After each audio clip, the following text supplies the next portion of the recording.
I was working on cleaning the barrel last night, getting it down to bare metal. All this very thin black coating here is actually just petrified grease over the length of the barrel. I did notice a few points of potential concern right here,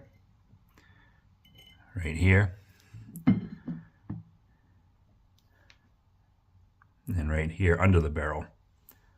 And I don't know yet, until I finish cleaning this and scope the bore, if this is damage to the barrel that's going to determine that this will not be a shooter, or because these barrels are manufactured and forge weld around a mandrel, if that's just edges of the strip of iron that was used when they wrapped around the mandrel and just the very edge wasn't forge welded correctly.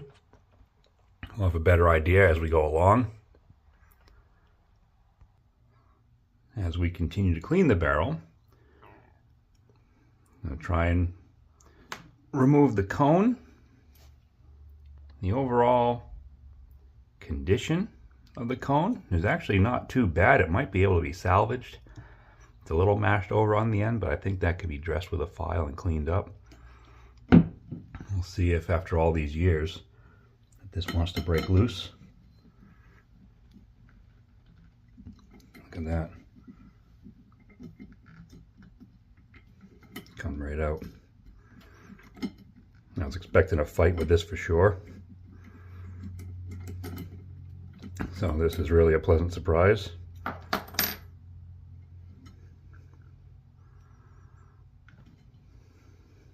See if I can get that camera to focus there.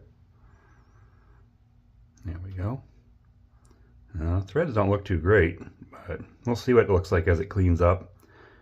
Worst case scenario, I might have to recut the threads on the bolster for a modern reproduction nipple, or cone as the US military called it during the American Civil War, which is my primary field of interest.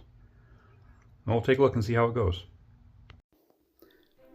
I spent about an hour with a bore scope, running up and down the length of the bore, inspecting every inch from muzzle to breech.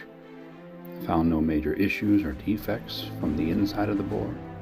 The rifling was clean, deep, well cut throughout the whole length of the barrel. The patent breech at the far end of the barrel was in good condition and clear. I think we will end up making this gun into a shooter.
I now have the exterior of this barrel and the bore about as clean as I'm planning on taking it for this project.